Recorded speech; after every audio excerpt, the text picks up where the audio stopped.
Shalom. Untuk mendengarkan firman Tuhan, marilah kita bersatu di dalam doa.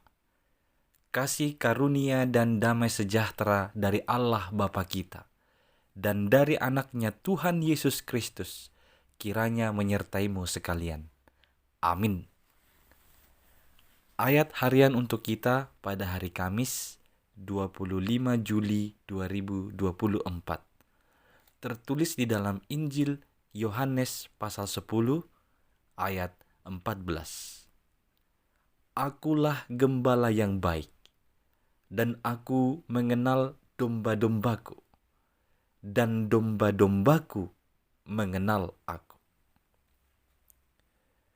Apakah ada gembala yang tidak mengenal domba-dombanya? Ya tentu ada. Itu kebanyakan dari gembala-gembala upahan yang hanya bekerja untuk mendapatkan upah. Mereka tidak mengenali domba-dombanya dengan baik. Dan kebanyakan dari mereka biasanya hanya mementingkan kepentingannya.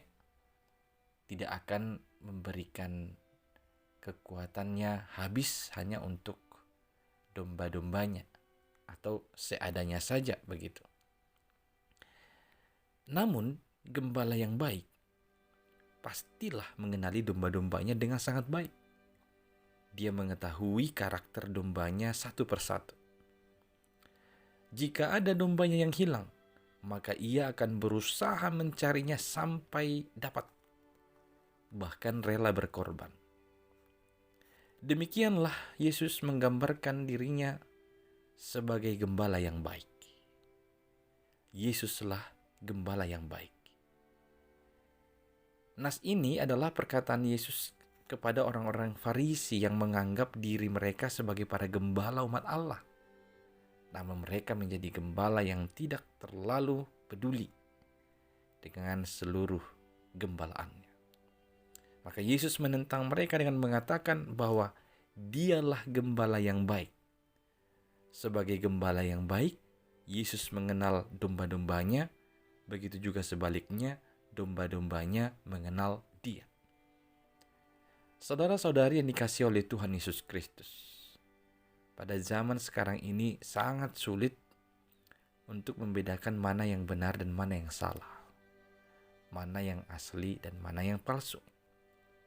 Kalau kita memposisikan diri sebagai domba, ada banyak dari dunia ini yang menempatkan dirinya, menyebut dirinya sebagai gembala-gembala, namun mereka menjadi gembala upahan yang boleh dikatakan hanya untuk mementingkan kepentingannya sendiri dan mengabaikan kepentingan para domba gembalaannya.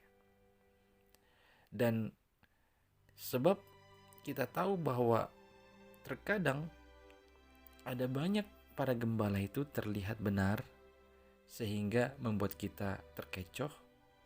Akhirnya kita memilih jalan yang salah. Itu sebabnya kita sangat memerlukan seorang gembala yang baik.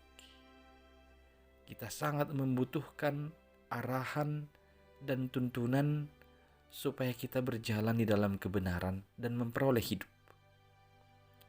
Hanya Yesuslah gembala yang baik, yang mengenal kita dengan baik pula. Dia mengenal karakter kita, kekurangan, kebutuhan, kelebihan kita. Hanya Yesuslah yang dapat menuntun dan mengarahkan hidup kita ke jalan yang baik dan benar.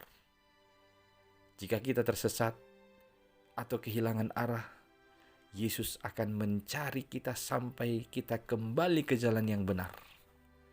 Bahkan Dia harus mengorbankan diri pun Dia melakukannya. Kehilangan nyawa pun Dia melakukannya. Dia bagaikan seorang gembala yang rela meninggalkan 99 dombanya demi satu domba yang tersesat atau yang masuk ke dalam jurang. Dan Dialah adalah gembala yang ketika ada binatang buas, Dia sendiri yang menghalaunya, Dia yang mempertaruhkan nyawanya untuk melindungi, untuk menyelamatkan domba-dombanya dari serangan binatang buas. maka perlindungan, keselamatan, dan tuntunan itu hanya dapat diberikan oleh Yesus Sang Gembala yang baik itu. Dialah gembalamu, dan jadilah domba-domba yang mengenali Sang Gembala. Kita juga sebagai domba-domba, marilah kita benar-benar mengenali Tuhan Yesus dalam kehidupan kita lewat pengalaman-pengalaman bersama Yesus dalam perjalanan kehidupan kita. Amin. Kita berdoa. Ya Tuhan, Engkaulah gembala yang baik bagi kami. Gembalakanlah kami domba-dombamu. Ajar kami untuk semakin mengenal Engkau, dan kami dapat menerima tuntunanmu, arahanmu, pemeliharaanmu, dan keselamatan yang Engkau anugerahkan bagi kami. Dalam Yesus Kristus, dengarkanlah doa kami ini. Amin.